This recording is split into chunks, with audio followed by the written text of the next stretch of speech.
वैसे तो आपने पैसे कमाने के बहुत से उल्टे सीधे तरीकों के बारे में सुना होगा, लेकिन क्या आपने कभी सुना है कि एक व्यक्ति मात्र एक झूठ बोलकर एक दिन में दुनिया का सबसे अमीर व्यक्ति बन गया हो। आज हम अपने इस वीडियो में एक ऐसी ही अद्भुत किताब की बात करेंगे जो इस दशक की सबसे हैरान कर देने वाली किताब मानी जाने लगी है, क्योंकि जो भी इस पुस्तक को पढ़ता है उसके पैरों तले जमीन खिसक जाती है और उसका इस दुनिया को देखने का नजरिया ही बदल जाता है। साथियों, इस किताब का नाम है बैंकों का मायाजाल और मूलतः ये किताब बैंकों द्वारा हो रहे गहरे षड्यंत्रों को उजागर करती है। ये षड्यंत्र सिर्फ भ्रष्टाचार तक सीमित नहीं है, बल्कि इसको पढ़ने के बाद आपको समझ आएगा कि बैंकों के माध्यम से कुछ लोगों ने इस दुनिया को अपना गुलाम बना लिया है और पूरी दुनिया के पैसे बनाने का अधिकार उन्होंने अपने हाथों में ले लिया है। दुनिया के देशों के राष्ट्रपतियों और प्रधानमंत्रियों को ये लोग अपने इशारों पर नचाते हैं और इनका प्रयोग कठपुतलियों की तरह करते हैं। शायद आपको लगता होगा कि अमेरिका का राष्ट्रपति दुनिया का सबसे ताकतवर आदमी है, लेकिन ऐसा नहीं है।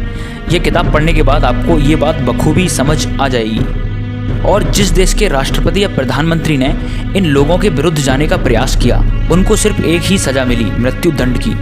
इनमें से कुछ उदाहरण हैं: इराक का तानाशाह सद्दाम हुसैन, लीबिया का शासक गद्दाफी, अमेरिका के राष्ट्रपति अब्राहम लिंकन और जॉन एफ कैनेडी। क्या आपने कभी 1 रुपये का नोट देखा है? 1 रुपये के नोट पर भारत सरकार लिखा होता है, जबकि 2 रुपये से 2000 रुपये तक के नोट पर भारत सरकार नहीं बल्कि रिजर्व बैंक लिखा होता है। आपको शायद ये मामूली सा अंतर लगता होगा, लेकिन इस एक अंतर की वजह से आपके द्वारा दिए गए टैक्स का 60% हिस्सा लूट लिया जाता है और देश से हर साल लगभग 7 लाख करोड़ रुपया सीधे सीधे बैंकों के द्वारा लूट लिया जाता है। इस किताब को पढ़ने के बाद ये बात आपको साफ साफ समझ आएगी। क्या आप जानते हैं कि तेल का दाम सिर्फ 10 रुपये प्रति लीटर है, लेकिन पूरी दुनिया को गुलाम बनाए रखने के लिए इन लोगों ने तेल के दाम को 70 से 80 रुपये प्रति लीटर तक पहुंचा दिया है।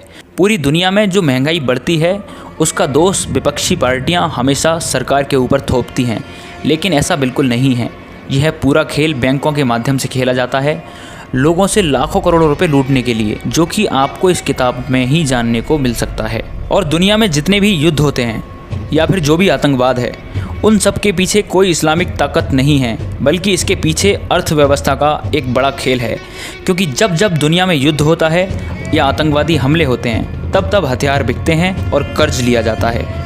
इसलिए चाहे पुलवामा की घटना हो, मुंबई में 26/11 का हमला हो या फिर अमेरिका में 9/11 का, यह सब पहले से तय रहता है। इस्लामिक संगठन तो सिर्फ मोहरा बनते हैं। इन सब के पीछे कौन सी महाशक्तियाँ हैं, यह आपको यह किताब पढ़ने के बाद ही समझ आ सकता है। जर्मनी के शासक हिटलर का नाम तो आपने सुना ही होगा। प्रथम विश्व युद्ध में जर्मनी पूरी तरह से बर्बाद हो चुका था। ब्रेड का पीस लेने के लिए भी झोली भरकर पैसे ले जाने पड़ते थे, लेकिन हिटलर के सत्ता में आते ही 2 साल के अंदर बर्बाद जर्मनी किस तरह दुनिया की महाशक्ति बन गया। और हिटलर से मिलने के बाद नेताजी सुभाष चंद्र बोस को ऐसा कौन सा रहस्य पता चला कि उन्होंने आज़ाद हिंद सरकार और बैंक ऑफ इंडिपेंडेंस बनाकर अपनी मुद्रा जारी कर दी, जिसकी वजह से देखते ही देखते आज़ाद हिंद सेना दुनिया की ताकतवर सेनाओं में 7वें स्थान पर पहुंच गई।